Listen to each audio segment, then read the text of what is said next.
एकत्र आली आहे भाजप, शिवसेना, रिपाई व राष्ट्रवादी. मग का होणार नाही महाविकास आघाडीची बरबादी?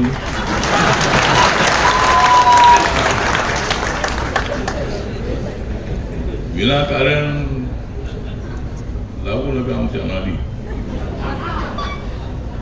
विनाकारण लागू नका आमच्या नादी. आम्हीच आहोत गांधीवादी आणि आंबेडकरवादी. आम्ही आहोत रंगाने सावळे, आम्ही आहोत रंगाने सावळे, म्हणूनच आम्ही आहोत छत्रपतींचे मावळे. काँग्रेसकडे उडून गेले आमच्याकडून कावळे, काँग्रेसकडे उडून गेले आमच्याकडून कावळे, आणि आमच्या सोबत राहिले सच्चे मावळे.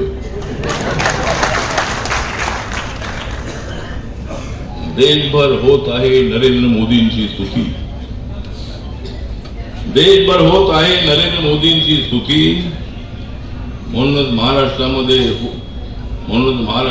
मजबूत होत आहे आपली महायुती. मोदींमुळे वाढली आहे विकासाची गती, मोदींच्यामुळे वाढली आहे विकासाची गती. त्यामुळे विरोधी पक्षांची भ्रष्ट झाली आहे मती.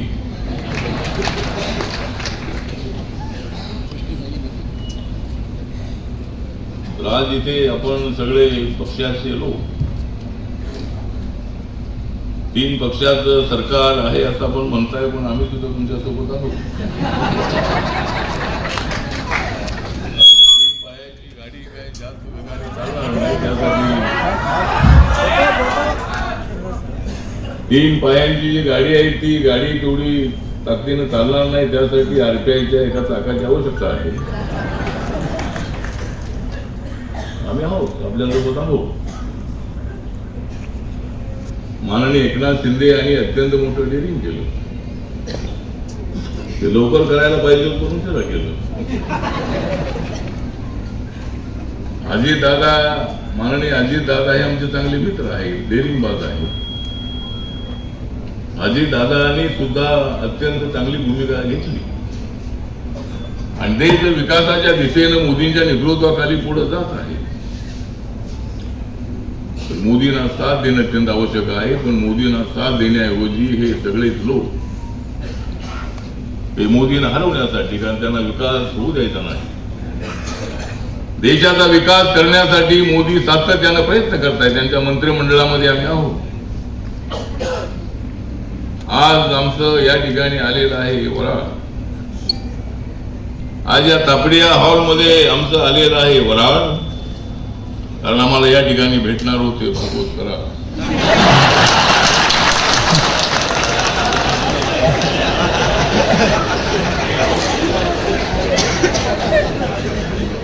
भागवत कराड यांनी औरंगाबाद आपल्या संभाजीनगरसाठी अत्यंत जवळजवळ 25,000 कोटीचे प्रोजेक्ट या ठिकाणी आणले.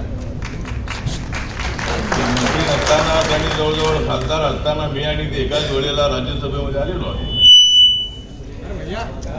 मी 2014 पासून राज्यसभेत आहे. माननीय नरेंद्र मोदींच्या नेतृत्वाखाली आरपीआय त्यांच्या सोबत आहे. आता आमचे कवाडे सर सुद्धा आमच्या सोबत आलेले आहेत.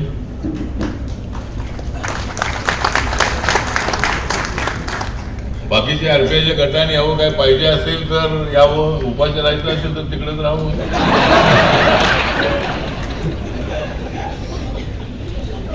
देश योग्य दिशेनं पुढे चाललेला आहे.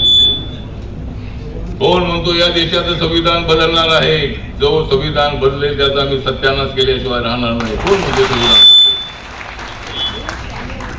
विनाकारण आमच्या समाजामध्ये गैरसमज पसरवण्याचा प्रयत्न काँग्रेसवाले करतायत. ज्या नरेंद्र मोदी यांनी नवीन संसद भवन बांधलं, त्या संसद भवनाला, आपल्या संसद भवनाला संविधान सदन हे नाव दिलेलं आहे. ज्या नरेंद्र मोदींनी 125वा बाबासाहेब आंबेडकरांचा 125वा जन्मदिवस 2 दिवसाचं स्पेशल अधिवेशन बोलावून घेतलं, त्यामध्ये चर्चा करण्यात आली. आणि 26 नोव्हेंबरला डॉक्टर बाबासाहेब आंबेडकरांनी देशाच्या संविधानाचा ड्राफ्टिंग कमिटीचे चेअरमन म्हणून डॉक्टर राजेंद्र प्रसाद आणि पंडित जवाहरलाल नेहरूंना दिला होता. तो दिवस जो आहे तो दिवस देशभर पाळायचाही त्यांनी सांगितलं आणि देशभर संविधान दिवस पाळला जातो. ते मोदी कसे काय संविधान बदलतील? ते काँग्रेसला बदलतील, राष्ट्रवादीला त्या पवारसाहेबांच्या बदलतील, राहुल गांधीला बदलतील.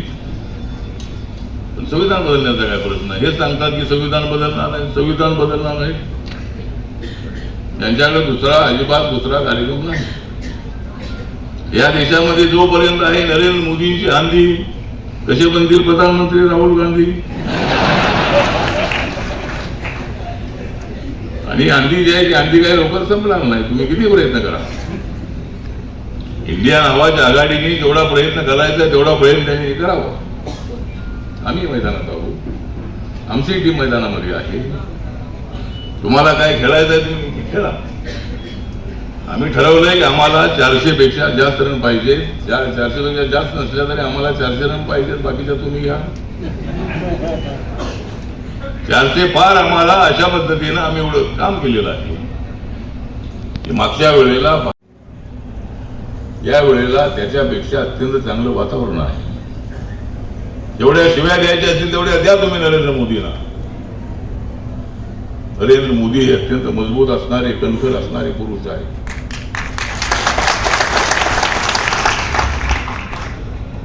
नरेंद्र मोदी आमच्या टीमचे कॅप्टन आहे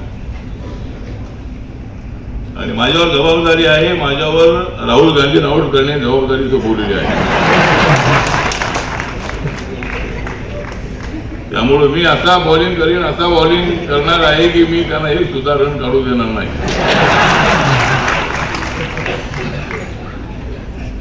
त्यामुळे आम्ही तयार झालेले अशा पद्धतीने खेळाडू आहोत. आम्ही काय असे तसे नाही. माझ्यावर आमच्या समाजात लोक टीका करतात की तिकडे गेले तिकडे गेले. तिकडे नाही जाणार कुठं? ज्या काँग्रेस पक्षाने बाबासाहेब आंबेडकरांना हरवलं, 2 वेळेला हरवलं बाबासाहेबांना. मुंबईमध्ये, भंडाऱ्यामध्ये 2 वेळेला हरवलं. आणि या काँग्रेसची मला दिल्लीमध्ये हरवलं. मी हरलो, मी पडलो पण मी जास्त वेळ पडलो ना, लगेच मी उभा राहिलो.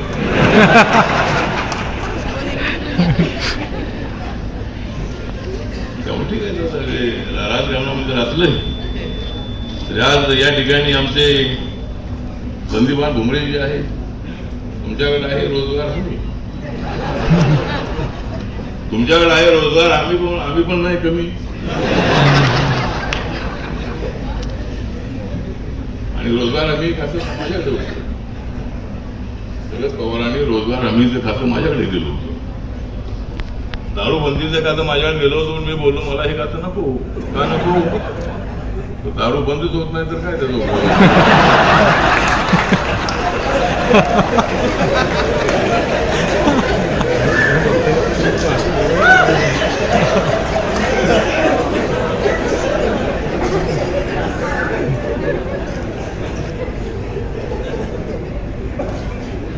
तर आम्ही सगळेजण काम करणारे लोक आहोत.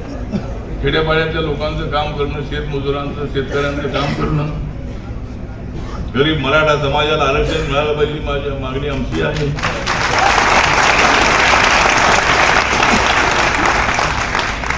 ही मागणी सगळ्यात अगोदर या पट्ट्यांनी केलेली आहे. मी केलेली आहे सगळ्यांना. दलित, आदिवासी आणि ओबीसीच्या आरक्षणाला धक्का न लावता मराठा समाजाला आरक्षण द्या अशी आमची मागणी सुरुवात करण्यात. माननीय एकनाथ शिंदेजी, देवेंद्र फडणवीस, अजितदादा पवार यांचं जे सरकार आहे त्यांचं म्हणणं हेच आहे. मराठा समाजाला टिकणार आरक्षण देणार. मराठा समाजाला आरक्षण देताना ओबीसी समाजावर अन्याय होणार नाही याची खबरदारी घेणार अशा पद्धतीची भूमिका त्यांची आहे. माझी सूचना अशी आहे की तामिळनाडूमध्ये 69% आरक्षण आहे. तामिळनाडूमध्ये 30%, 20% असे 2 कॅटेगरीज ओबीसीचे आहेत. 18% आरक्षण जे आहे ते शेड्यूल कास्टला, 1% आरक्षण शेड्यूल ट्राईबला आहे. असं 69% आरक्षण त्या ठिकाणी आहे. तर आता मराठा समाजाचं म्हणणं आहे की आम्हाला ओबीसी मध्ये टाका, पण ओबीसी मध्ये टाका किंवा म्हणजे ओबीसी म्हणून त्यांची मागणी बरोबर आहे की जर मराठा म्हणून आम्हाला आरक्षण मिळत नसेल तर मराठा समाजाला ओबीसी म्हणून आरक्षण मिळालं पाहिजे. आणि ते आरक्षण मिळणार आहे ते सगळ्या मराठ्यांना मिळणार नाही. मराठा समाजाला आरक्षण म्हणजे ज्याचं उत्पादन 8 लाखाच्या आतमध्ये आहे त्यालाच मिळणार आहे. ओबीसीचं आरक्षण सुद्धा क्रिमिनलच्या पद्धतीवर आहे. त्यांना सुद्धा 8 लाखाच्या आतमध्ये जे कुटुंब येतात त्याच कुटुंबातल्या मुलांना शिक्षणामध्ये नोकऱ्यामध्ये आरक्षण मिळतंय. सगळं ओबीसीला आरक्षण मिळत नाहीये. त्यामुळे मराठा समाजाला आरक्षण मिळालंच पाहिजे. लवकरात लवकर निर्णय घ्यावा. महाराष्ट्रामध्ये 2 कॅटेगरी कराव्यात. मराठा समाजाची वेगळी कॅटेगरी करावी आणि त्यांच्यासाठी 14, 15, 16% जेवढं आरक्षण द्यायचं आहे तेवढं द्यावं. कोर्टामध्ये आपली बाजू खंबीरपणे त्या ठिकाणी मांडावी. जो गरीब मराठा आहे त्याला का देणं आवश्यक आहे हे त्या ठिकाणी चांगली बाजू मांडावी. आणि दिल्लीमध्ये सुद्धा आम्ही एकदा मोदी साहेबांची भेट घेऊ. मी आहे, कराड साहेब आहे आणि मराठा समाजाला आरक्षण मिळण्यासाठी नक्कीच आम्ही प्रयत्न करणार आहोत.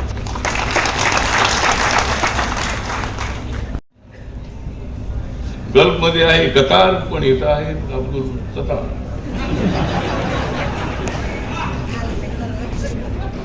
अब्दुल सत्तार म्हणजे डॅशिंग मंत्री, म्हणजे डॅशिंग एक गांधी टोपी घालणारे मुस्लिम समाजाचे असले तरी खरे ते राष्ट्रवादी आहे आणि अत्यंत डॅशिंग असणारा मिनिस्टर आहे. म्हणजे एकदम ताकदवार असणारा मिनिस्टर आहे. असे सगळे ताकदवार लोक आमच्यासोबत असल्यावर आमच्या का 45 जागा येणार नाही. मला वाटतं की 48 नको, त्यांना एक नाव द्यायचं.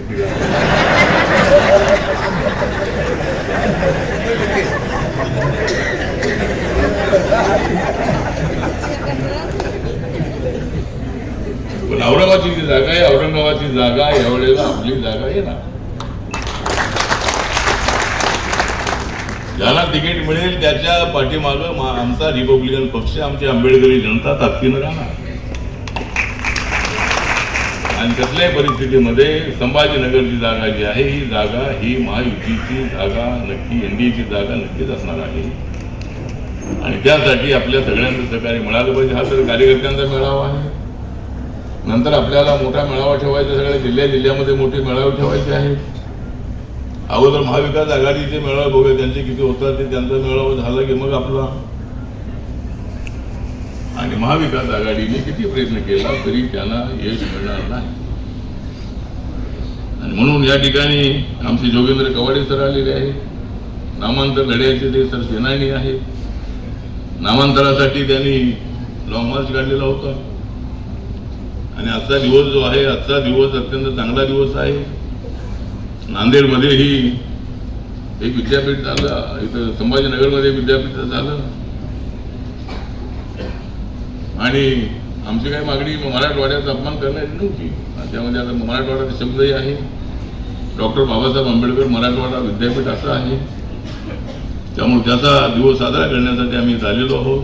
आम्ही काही खास तुमच्या कार्यक्रमासाठी आलो नाही.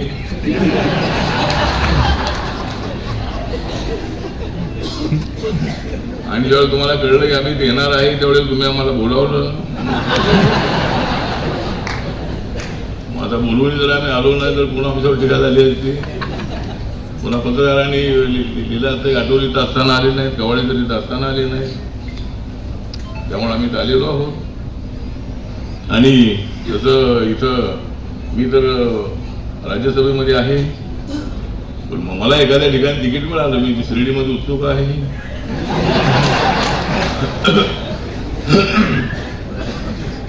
एकदा मी हरलेलो आहे, पण पुन्हा मला निवडून यायचं आहे. मला लोकसभेमध्ये निवडून यायचं आहे. त्यामुळे आम्हाला आरपीआयला तुम्ही तुमच्या जागा वाटून घेताय, पण आम्ही कुठे?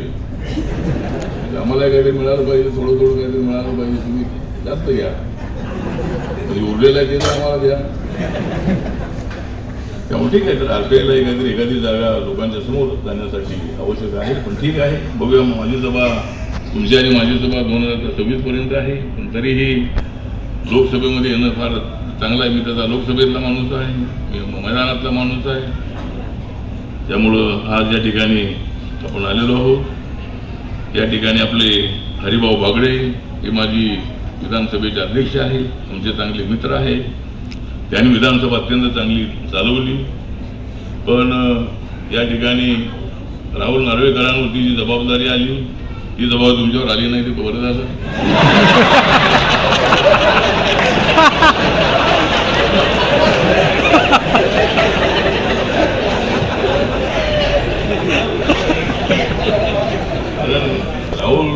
माननीय राहुल नार्वेकर हे अत्यंत ऍक्टिव्ह असणारे स्पीकर आहेत, अध्यक्ष आहेत. सगळ्या देशाचे डोळे लागले होते की काय निर्णय होतो, काय निर्णय होतो. सगळे लोक तिकडं माननीय उद्धव ठाकरेची सगळी टीम बसूनच होती. कधी एकनाथ शिंदे जात आहेत, कधी एकनाथ शिंदे जात आहेत. पण आम्हाला माहित होतं की निर्णय मेरिटवर होणार आहे. आमच्या बाजूने निर्णय व्हावा अशी आमची भूमिका नव्हती, पण मेरिटवरती निर्णय झाला पाहिजे.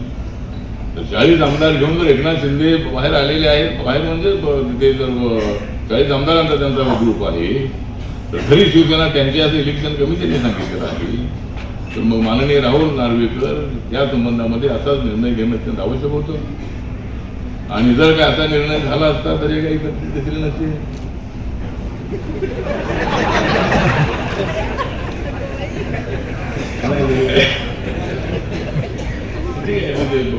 निर्णय मेरिटवरती आहे, त्यांनी कुणाची बाजू घेण्यात विषयता नाही आहे.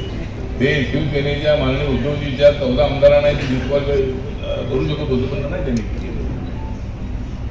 तुमचे आमदार तुमच्याकडे, आमचे आमदार आमच्याकडे अशी भूमिका त्यांनी घेतलेली आहे. त्यामुळे निर्णय अत्यंत चांगला झालेला आहे. सरकार अत्यंत चांगलं चालत आहे, अत्यंत विकासाच्या दिशेनं निर्णय होत आहे. आणि अशा सरकारला पाठिंबा देण्याची जबाबदारी आपल्या सगळ्यांची आहे. त्यामुळं या ठिकाणी सतीश चव्हाण, संजय शिरसाटची बॅटिंग तर दररोज असते. दररोज ते अत्यंत चांगली भूमिका मांडतायत. खरी शिवसेना तुमची शिवसेना आहे आणि खरी आरटीआय माझी आरटीआय आहे.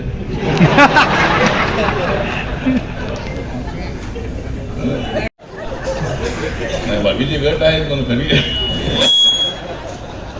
ठीक आहे. तर या ठिकाणी रमेश बोरणारे जे आहे, प्रदीप जयस्वाल, माजी आमदार कैलास पाटील, बाबूराव कदम, मिलिंद शेळके, शिरीष बोराळकर, अभिजित देशमुख, सुहास शिरसाट आणि अशा अनेक मान्यवर स्टेजवर उपस्थित आहेत. आमचे आरपीआयचे सगळे नेते, बीजेपी, शिवसेना, राष्ट्रवादी सगळे पदाधिकारी आपण इथं आहात. सगळ्या महिलांचे पदाधिकारी या ठिकाणी उपस्थित आहेत. मी सर्वांच्या ठिकाणी हार्दिक आभार व्यक्त करतो. आणि सर्वांनी जेवण करून जायचं आहे. थोडा उशीर झालेला असल्यामुळं